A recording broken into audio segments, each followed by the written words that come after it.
No, todavía no. Ahí sí. ¿Estamos grabando? Bueno, bienvenidos a la cuarta clase de accionamiento y control eléctrico. No reemplaza a las clases, chicos, yo no soy docente, pero siempre buscamos esto para estudiar un poco más, así de una manera más amena y diciéndolo con nuestras palabras. A veces el lenguaje del profesor es demasiado técnico y bueno, nosotros se entiende mejor. Bueno, habíamos visto en la clase anterior un poco las características, ya estamos introduciéndonos a los motores, ¿te acuerdas? Habíamos hecho una clasificación de los motores, como corriente continua y alterna. Los de continua pueden ser serie, shunt o compound, depende de cómo estén conectados. Los de alternos pueden ser sincrónicos o asincrónicos, y estos a su vez se clasifican en de polos salientes, de inducción sincrónico y autosincrónico. Y en el asíncrono, motor jaula de ardilla y anillo rozante. Bien. Y acá también habíamos mencionado para qué se utilizaba. Repasemos. Los motores asincrónicos, los trifásicos, son los que más se utilizan porque son los más baratos, que tienen un mínimo mantenimiento y que para utilizarlo en altas cargas tienen un buen factor de potencia, por las curvas que después vamos a analizar. Bien, el de jaula de ardilla es útil para velocidades constantes, aunque es un motor asíncrono, pero es útil para este tipo de aplicaciones y resuelve todos los casos que trabajan a altas velocidades y condiciones serias. El de anillos rozantes se usa cuando las condiciones de arranque son más difíciles. Por ejemplo, bueno, utiliza una limitación en la corriente de arranque, velocidad menor de arranque o en régimen normal de funcionamiento. Ya vamos a ver cuando las condiciones de arranque son más difíciles. Uno puede suponer ya, sin haber hecho ningún estudio, que cuando yo tengo una carga muy, muy grande, incluso ni siquiera, o sea, la fuerza que aparece, producto de la inversión de los campos, la máquina síncrona y todo lo demás, hasta se hace imposible que arranque. Bueno, vamos a ver en qué caso. Bueno, los motores sincrónicos se utilizan para velocidades constantes y grandes potencias. Y se puede utilizar con factor de potencia capacitivo o unidad. Y para la gran flexibilización de la velocidad se utiliza corriente continua. Habíamos visto también, arrancado con el motor, habíamos visto las fórmulas del motor de corriente continua, partiendo de las ecuaciones de campo magnético, la fuerza que aparece por L por B, el par, fuerza por distancia, entonces, y donde dice B reemplazo por el flujo, y el R radio del motor, habíamos determinado unas constantes y habíamos puesto otra constante más K sub T, que es una K por flujo, que en sí esta se puede tomar en tanto el flujo sea lo suficientemente alto como para que la reacción de inducido no sea superior a la del campo principal. Y también habíamos definido, bueno, acá vemos que el par depende de la corriente, o se puede usar esta ecuación si tenemos un flujo débil. Después habíamos dicho las PEM, es B por L por B, día a la menos 8. Este día a la menos 8, recordemos que depende de la unidad que usemos B, puede estar o no. E es igual a, bueno, reemplazo B, reemplazo velocidad por omega R, y omega es 2 pi S60 L, y bueno, día a la menos 8. Todas las constantes que hacen al motor, longitud, área, radio, y todos los números que están ahí. Y definimos de vuelta la K. Lo mismo, ¿ves? Para la parte de fuerza, si nosotros tenemos un campo suficientemente alto, se puede tomar como que tu extensión con esta acá es esta que es constante. Si no, no. Y se había mencionado también de que si el campo es demasiado débil y la máquina de repente se le desvincula la carga, puede incluso entrar en una especie de embalamiento. ¿Sí? Por la fórmula esta, si se puede ver. Si el flujo de excitación tiende a cero, ese tiende a infinito. Ya habíamos visto el valor de la fuerza contraelectromotriz, E igual a B menos I por R en un motor, y en un generador tienen los símbolos cambiados. ¿Y cuál es la potencia entonces que entrega el motor? Es, por física, se sabe que la potencia es fuerza por velocidad. La potencia es, vamos a reemplazar donde dice fuerza al campo. I por L por B, y donde dice velocidad, omega R. Bueno, entonces yo sé que acá reacomodando un poco, y por L por B. Por R es par. S es velocidad y 2pi, todo lo demás es número. Después se puede expresar el par como, despejo esta T, entonces va a quedar P, T, no, perdón, no. Esta T para un lado, la P para el otro lado, entonces despejamos par. 16 potencia sobre velocidad. En algunos textos aparece el par como M. Ahora vamos a entrar a lo que nosotros llamamos las curvas. ¿Cuáles son las curvas que nosotros utilizamos? ¿Cuáles son las curvas que nosotros utilizamos para que me determinan, que me mencionan a mí la característica de los determinados motores que vamos a usar? Tenemos dos curvas. Primero vamos a analizar la primera y después vamos a analizar la otra. La primera es par motor velocidad y la segunda es par resistente de velocidad. Bueno, la característica se define, la característica mecánica de un motor eléctrico a la relación par en función de la velocidad. Esta es de definición. Entre el par motor y la velocidad del motor. Existen tantas características mecánicas como valores de las variables que afectan el funcionamiento del motor, como son la tensión en borde, resistencia histérica con arrollamiento, etc. La característica mecánica normal es la que corresponde al régimen normal del motor. Hay que señalar que se toma que la tensión en borde, la tensión de alimentación, es constante. Incluso lo puse acá.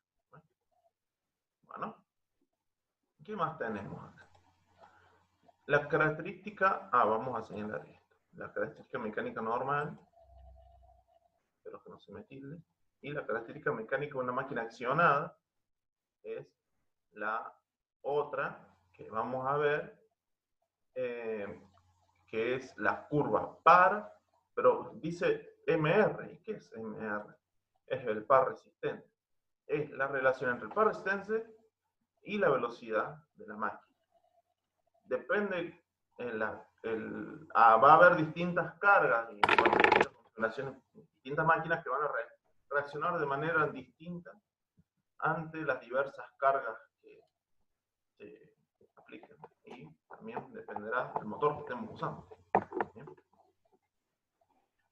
Bueno, por efecto de control eléctrico, sustituir la velocidad de rotación por la velocidad angular. Omega 2pi n sobre 6. La misma que se reemplaza en todas las ecuaciones de esta carrera. Entonces yo tengo las curvas par velocidad y par resistente de velocidad. Vamos a ver las características mecánicas de los motores eléctricos. Bien, estas curvas permiten visualizar fácilmente el trabajo de un motor. Nos da la relación entre el par y la velocidad. Angular y el par M, y esto nos va a dar para determinados puntos. Acuérdense que si obtengo el valor omega y el valor m, puedo obtener la potencia ahí por una simple multiplicación de P omega, M omega, perdón. Para aplicar un motor a una máquina es preciso saber el par que el motor debe entregar a su eje y a qué velocidad la máquina debe funcionar para producir el trabajo deseado. Se debe escoger el motor correcto en función de sus características y proyectar los circuitos de control que nos permiten que la máquina realice el trabajo de forma correcta. Esto es muy importante porque según sea, digamos, lo que yo vaya a emplear va a ser la máquina que voy a usar. No voy a poner una máquina síncrona en un ascensor porque imagínate toda la misma velocidad y vulgaridad, pero no, necesitamos como graduar la velocidad y la máquina síncrona a velocidad constante, no sirve. Bueno, y acá vamos a ver cuáles son las características par motor en función de la velocidad. Tenemos 4 curvas. Acá me mencionan 3. En realidad, en la 2 hay 2 curvas, pero es la misma en sí. Tenemos la primera, esta curva, que más que curva es una recta. Fíjense de que para distintos pares la velocidad es la misma. par motor. Y esa se llama característica absolutamente rígida y dura. Característica absolutamente rígida y dura. En el cual la velocidad permanece prácticamente constante para cualquier valor de par. Es el motor síncrono, valga la aclaración. El motor síncrono tiene que mantener siempre la misma velocidad. ¿Bien? Entonces, bueno, es recta. Más ni que recta es una constante.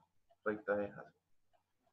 Tenemos la característica, bueno, rígida, no es dura, es rígida nomás. La velocidad disminuye poco cuando aumenta el par motor. Esta es esta curva. Y esta también. Vamos a ver qué pasa con esto. Para el motor de derivación, funciona con esta. A medida que el par motor aumenta, la velocidad angular decrece levemente. Y los motores asíncronos tienen esta curva. En realidad, la curva del motor asíncrono es así, nomás que siempre la estudiamos con el par acá y la velocidad acá. Entonces me aparece como rebatida esta curva, pero cuando usamos las curvas de las máquinas asíncronas, recuerden por teoría de los campos, o máquinas 2, o la materia que fuera, que es la misma que se usa, nomás que está vista con el par acá y el omega acá. Entonces así. Pero como nosotros lo vamos a utilizar en este rango, porque este sería el par de arranque, y bueno, entonces, en este trayecto es muy parecido al motor de derivación, por eso también se le dice como característica dura. Acá está el par máximo y acá está el par de arranque, de la asíncrona. Y esta recta, media con pendiente negativa, es motor Joule. Estos últimos entre los valores de par máximo crítico y de vacío. Esto es muy importante también. Y la potencia también es sensiblemente proporcional al motor, igual que la primera. Bueno, la característica elástica. No tenemos la rígida o dura, la rígida y la elástica. No, yo creo que va a ser muy fácil saberse esto. La velocidad, en este sentido, varía fuertemente en función del par. Estos son los motores serios. Y acuérdense que acá están los motores serios. A medida que el par aumenta, el motor aumenta como digamos 1 sobre... ¿Ves? Acá está. La velocidad es proporcional a la inversa del par. Aumento par, disminuye velocidad. Dije bien, ¿no? Aumento par, disminuye velocidad.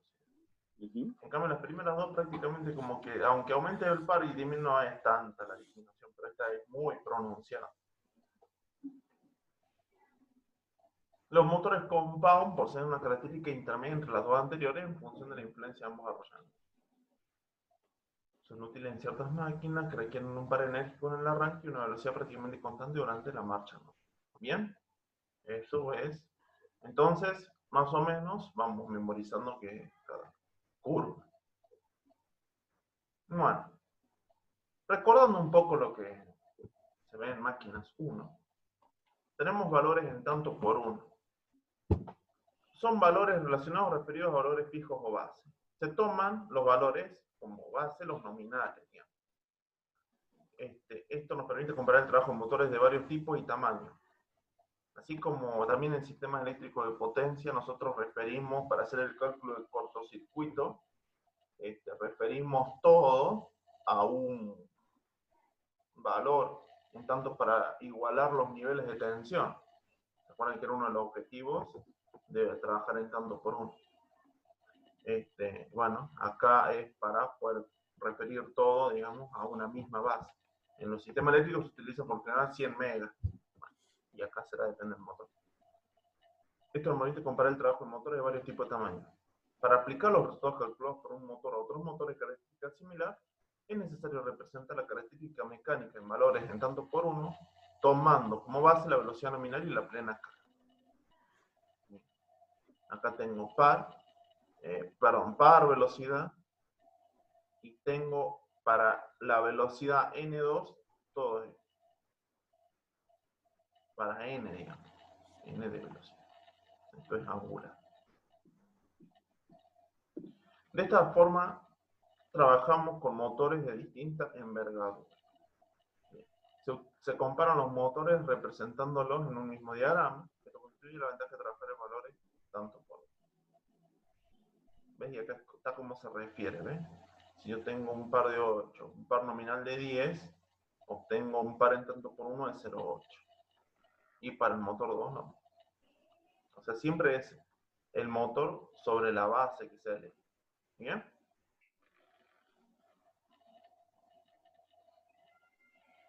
Después creo que nos dan unos ejercicios de tanto por 1. Bueno, vamos a ver, antes de pasar a la otra curva, vamos a ver qué es lo que pasa para el sentido del par carga y par motor. Según sea el par carga y motor, vamos a tener distintas situaciones de frenado o lo que vayamos a ver. Con las curvas par velocidad, las coordenadas y abscisas forman cuadrantes en los que el par, ve acá yo tengo par en el eje X, velocidad en el eje Y, y acá se pueden representar a ver si, según sean, pueden ser positivas o negativas. Bien.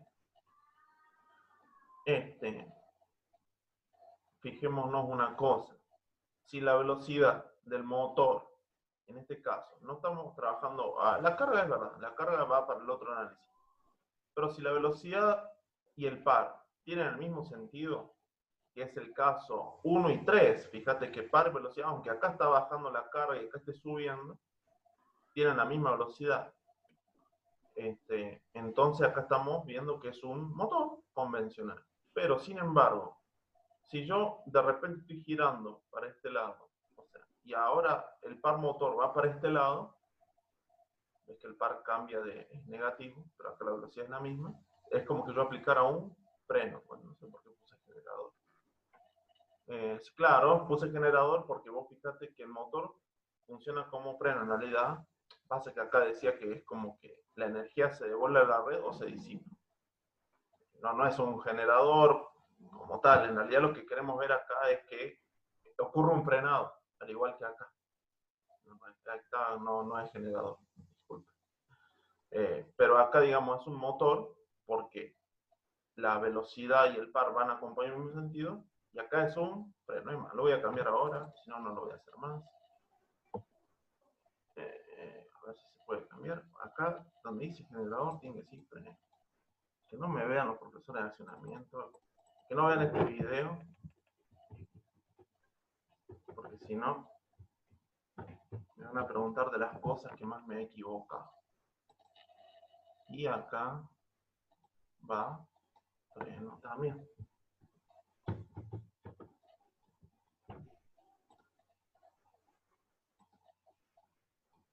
Ok.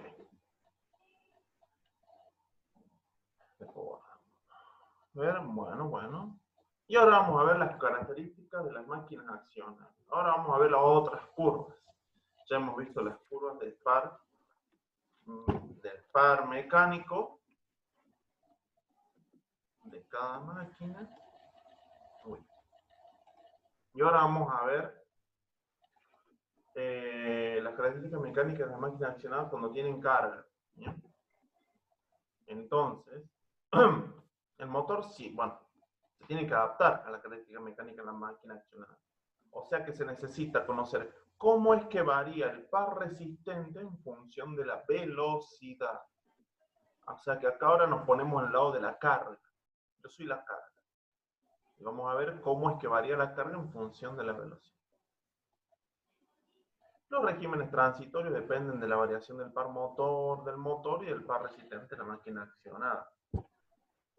Bueno, esto me hace acordar un poco a esas oscilaciones que aparecen cuando tenemos un generador síncrono y de repente ocurre una eventual conexión o desconexión de una carga grande, entonces el generador va a tender a subir o bajar la velocidad y va a haber como un transitorio. Eso se ve en estabilidad en la parte del sistema de potencia, para otro curso. Tenemos, bueno, las características mecánicas de las máquinas a accionar no son todas iguales. pero se puede expresar en general mediante una fórmula experimental. Fíjate que MR par resistente es igual a MR0, que es el par resistente en vacío, más lo que está acá adentro sería el par resistente nominal menos par resistente vacío, omega menos omega, sobre omega resistente elevado a un exponente x. Este exponente x es el que me va a dar qué curva es. Y es el coeficiente que me caracteriza la variación del par resistente en función de la variación de la velocidad. Bueno, y acá tenemos 4 curvas.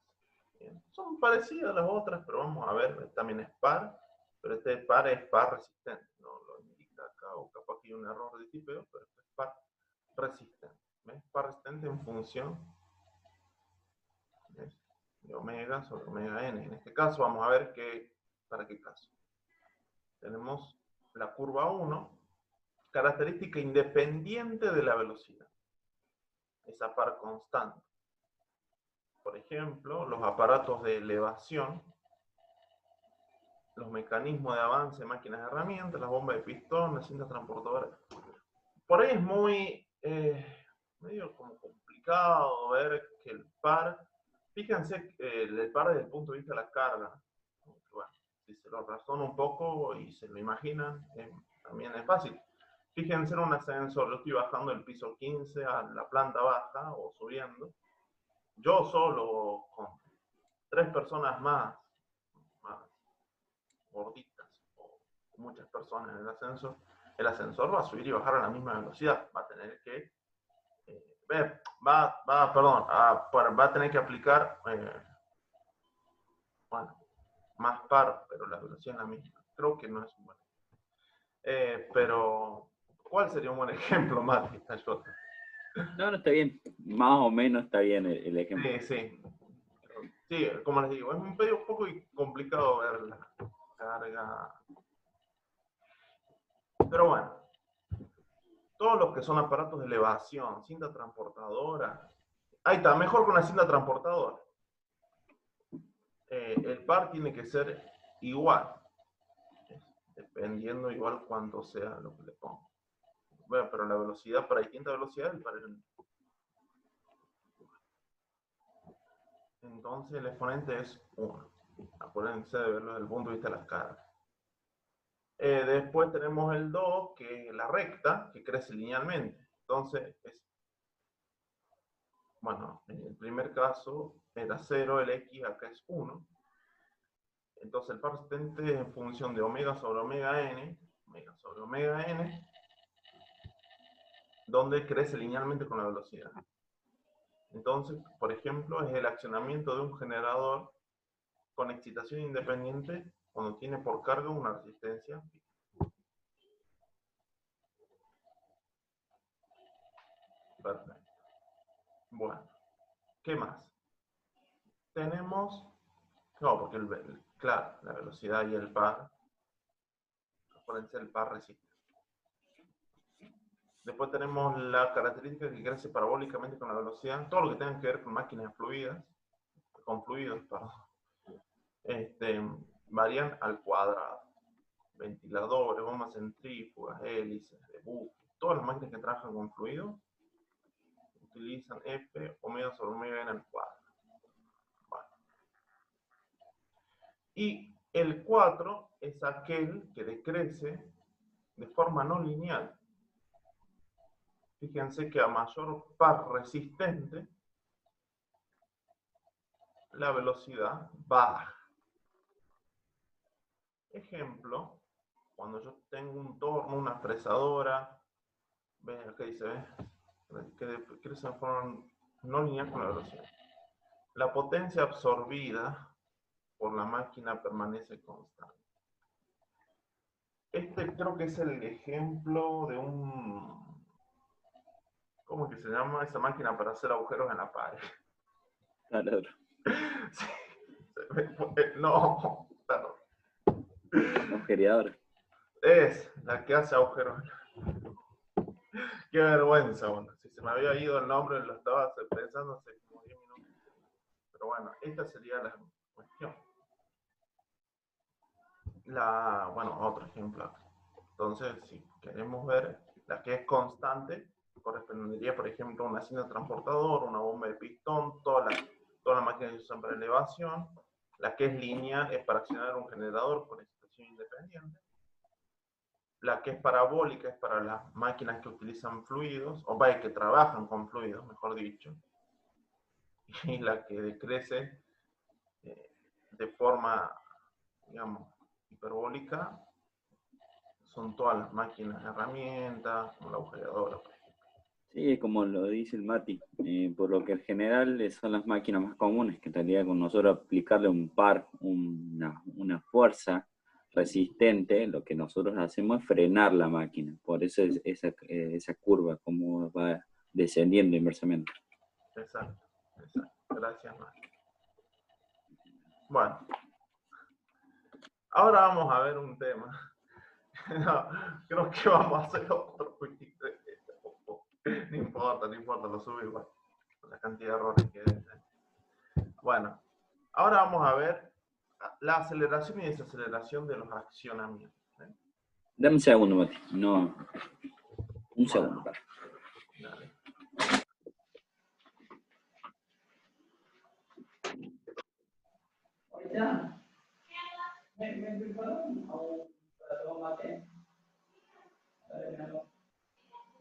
Sí, así como. Nosotros no podemos tomar el favor, nosotros no podemos tomar el favor. Entonces, mi madre de verano, sí, para la